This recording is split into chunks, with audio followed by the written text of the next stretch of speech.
रब साईं जा लख शुक्राना जो सनम मंजिल माणी। छा ॿुधाए शहरबानो, पर ये समझो तो मूंखे नक मिली वियो आहे, नक। असांजो औलाद मेहनत करे त छा नथो थी सघे। बिला शक, बिला शक।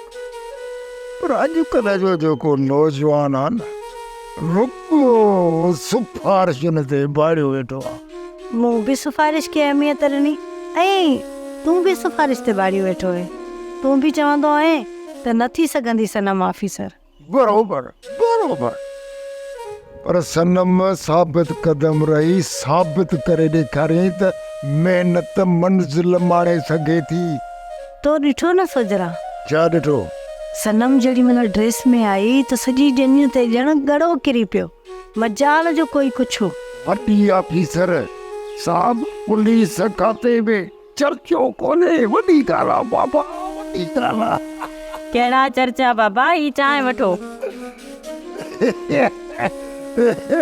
अॼु चांहि जो भलो आहे।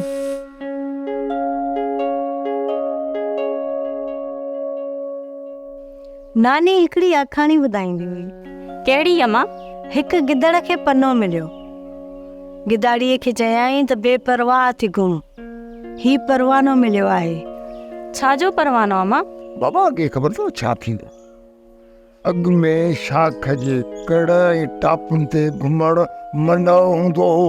बाबा हाणे त कंहिंखे परवाह ई कान्हे। अॻे न जेकॾहिं टाप ते माल मथां चढ़ंदो, उतां पिरदार भॼंदो, माल खे धूड़ धका करे जी ढक में हणंदो, विझंदो हुन ते माल ते चटी। मूं परवाने जी ॻाल्हि पे कई। मूं कई वज़ाहत त सनम धी सम्झे। पोइ छा थियो अम्मा? कुत्ता जो भौंकी गिदड़ ते विढ़ण लाइ भॻा त गिदाड़ीअ चयो गिदड़ खे त हिननि खे परवानो ॾेखार। पोइ गिदड़ चयसि भॼ, अणपढ़ियल अथई। सम्झां थी अम्मा, तूं किथे ॻाल्हायो। असांजो मुआशिरो ईअं ई आहे, पर मूं वटि परवानो पको आहे। मुखालफ़त वारा अणपढ़ियल सम्झ, अणपढ़ियल। हा सनम देर, सोची समझी कदम खणजाए। घबराए न अम्मा, मां पंहिंजी औकात में रहंदसि ऐं ईमानदारी सां फर्ज़ निभाईंदसि। शाबाश बाबा शाबाश। जंहिं पंहिंजी औकात विसारी उन खे इंसान न सम्झ। ऐं जंहिं माण्हूअ पैसे जे नशे में इंसान ते विञाई न, उहो बि माण्हू न सम्झ। जी बाबा साईं, हाणे मां ड्यूटी ते वेंदसि, मूंखे देरि पई थिए। धीअ, असांखे बि शहर वठी हल। हिते हू असांखे इलाही तंग कंदा। छो तंग कंदा?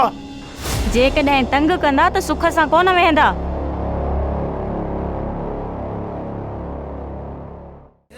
ड्रामा सीरियल चंड ग्रहण तमाम एपिसोड्स ॾिसो हाणे HD क्वालिटीअ में।